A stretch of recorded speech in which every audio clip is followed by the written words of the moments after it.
Yeah, I would like to thank everyone who took part in the organization of this event. So first and foremost, Liel, our director of campaigns, who kind of organized most of this. Emma from Girltelligence, Bithia from EEqual, and Annalise from the Changemaker Project. Not all of them could be here right now, but again, just want to extend a huge thank you to all of them. Um, so, like I said, we have a few minutes before everything starts, so I'm just going to talk for a little bit.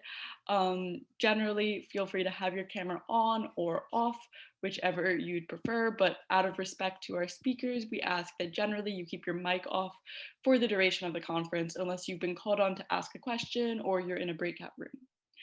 Um, so just generally, due to the obvious circumstances that surround our world right now, this conference is slightly different than the large in-person ones that Redefy has done in the past. I don't know if any of you guys have attended those before, but this is obviously different. In some ways, that is a little bit rough, a little bit difficult for us, but also in other ways, it's better. So today you'll see people from around the world and hear speakers from across the country, which I think is really, really cool. Um, and so, yeah, just a few ground rules before the summit begins for everyone. And I might need to go over these again since there will be some alternating among people.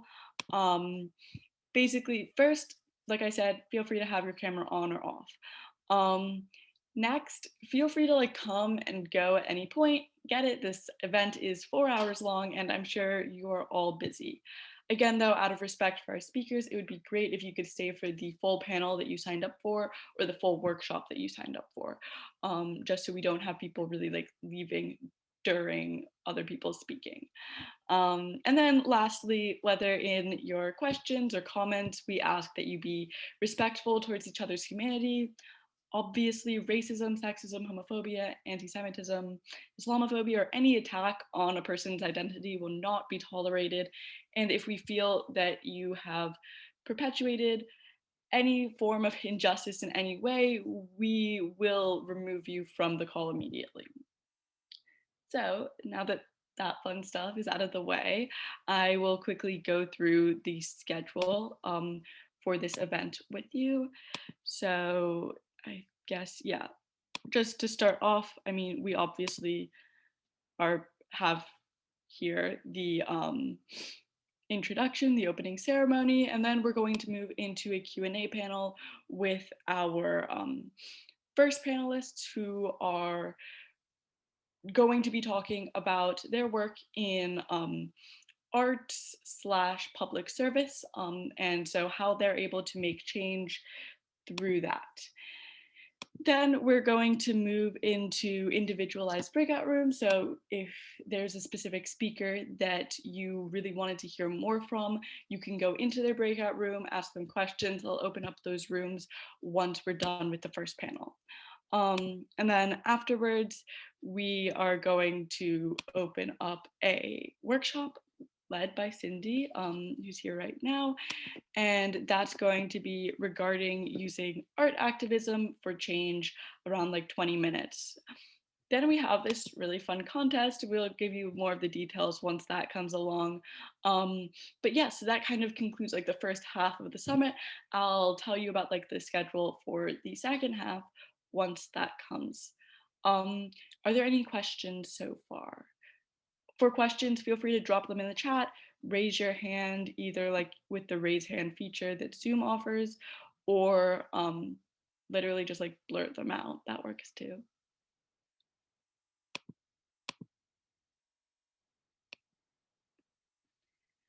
All right. Well, if again at any point you have any questions, feel free to use any of those methods.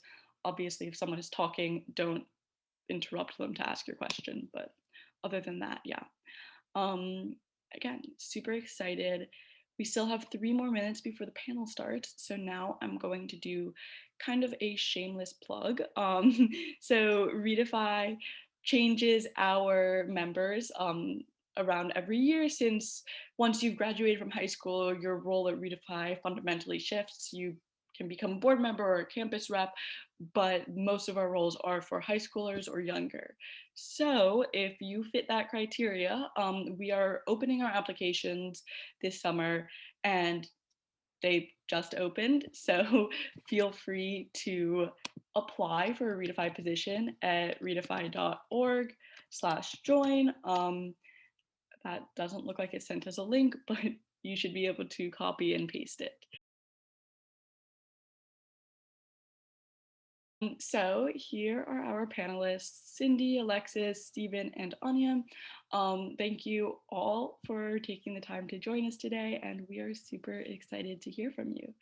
I guess just to start off, could you guys go around and introduce yourselves? So where you're from, what work you do, and I mean, your pronouns, if you're comfortable. It looks like some of you have put them in your bio, so that's great. But yeah, Cindy, can we start with you? Yeah, hi, my name is Cindy Trinh. I live here in Brooklyn, New York, but was born and raised in Southern California. I'm a photographer, visual journalist, organizer, activist here in New York. My pronouns are they, them, and really looking forward to speaking with everyone and talking about how we can inspire, especially young people today, to use art to contribute to different movements and activism and social justice causes. So thanks for having me. Thank you so much. And Alexis, do you want to go next?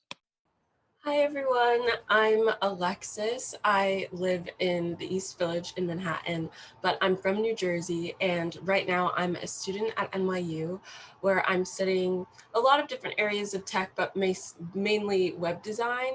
And I use just like my skills in computer science and web design to make a lot of websites focused in activism and social justice, and I'm just really interested in the space where social justice and technology connect. So I'm so excited to talk about that, and thank you for having me today. Hey, thank you. Stephen, if you want to go next. Sure, yeah, my name is Stephen Perkins, and I am the Vice President of Grassroots Strategy for the Conservation Coalition. We're a market-based, a nonprofit focused on market-based solutions to climate change and the environment and conservation.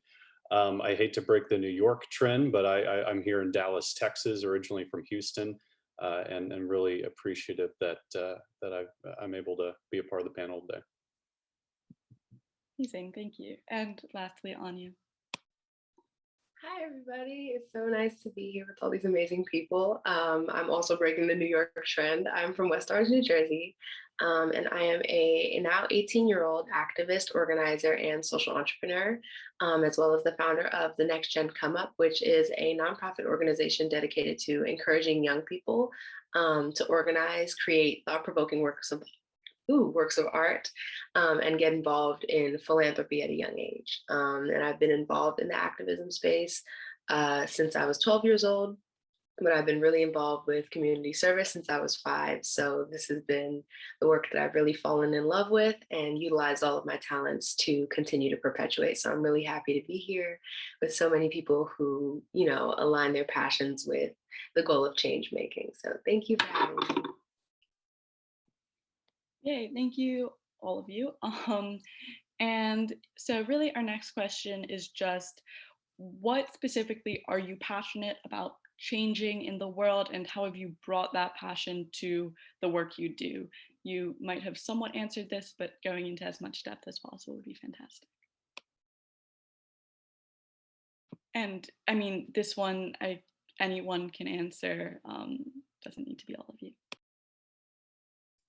One of the things that, for those of you who are familiar with the political space, I think it's no secret to say that issues can be complicated and polarizing. I think one of the things that I am passionate about and that I've been fortunate enough to build a career around is taking those complicated and the polarizing issues and being able to communicate them in a way that maybe won't get us to a utopia, right? I don't know if that's possible, but communicating in a way where there's better understanding and where it's more simplified, more streamlined, where people can feel like they have like there's inclusion in these big issues of our day.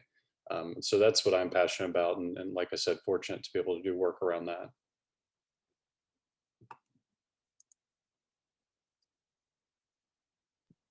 Thank you. If any of you want to answer as well, that would be great. If not, we can move on. Sure. Oh, go ahead. Okay. Yeah, so as I mentioned before, I've always been really passionate about streamlining my work to involve the youth, mostly because as a young person in the space, I've experienced a lot of critique from people who are older than me, and who are unwilling to believe that a young person can teach them something about the world or even hope to change it.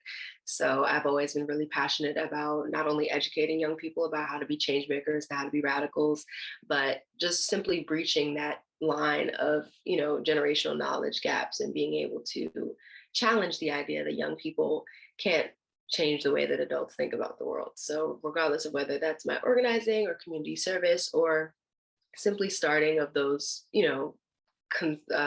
controversial conversations in what would typically be considered uncomfortable spaces, I always try to emphasize how important it is to not only prioritize the perspectives of our youth, but to rally to protect them and support them in their effort to express themselves and, express the narratives of people around them that they know may not have the power to express themselves. So, yeah. Fantastic. Cindy, did you want to say something? Yeah, I was just gonna say really quickly to follow up with you, Anya. Like, I really admire you for getting involved in activism at such a young age as well, and meeting a lot of activists lately. They're all 18 years old, 18, 19 years old that I've been meeting, and it's really just so amazing to see young people getting really involved. And because I know when I was that age, I didn't know what was going on at all. Like I was one of those young people that I mean, I was young. I cared about like having fun and all that, which is great. Like, you should also have fun when you're young. But like for me, I'm a bit older, and I've been in activism for a long time now here in New York. I've been documenting protests here in New York for like 10 years, since Occupy Wall Street. So like when you were still just a child, I was out occupying Wall Street down in Financial District here in New York, and just seeing like the movements over the years, and just seeing just the passion that people bring, and obviously like with every movement it all comes in waves, right?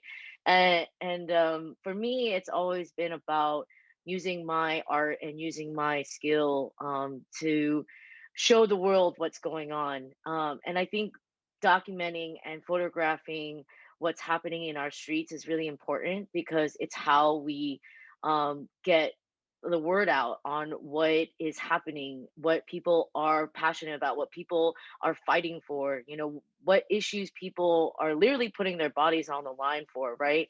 And it's all part of our history too, just like looking back on what happened during this time. And like when we look back at pictures during the civil rights era, we think about like the struggle that it took for so many of those folks to fight for justice and fight for our civil rights.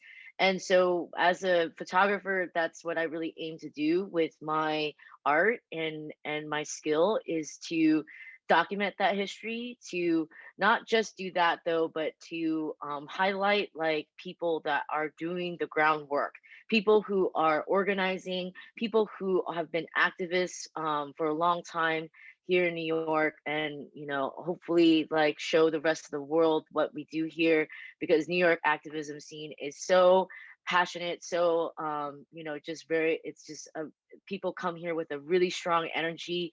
And so really like finding your role in whatever you want to do, I think it's always just find what you're passionate about. Don't feel like you have to do everything, right? Just find what you're passionate about, and focus on that, and you can do whatever you feel contributes to the movement however you want. And we all play a part. And together, the notion is that together, collectively, we can all make a huge impact, right? So yeah, like through my photography, through my documentation, through my words, even just like every time I cover protests or an action, I always, offer like my own thoughts or my own like objective viewpoints of what's going on. And so just offering like whatever you feel that you want to offer to the world, you could do it. Like that's what I think this, what is so great about coming together and building community is that we can share experiences, we can share our stories.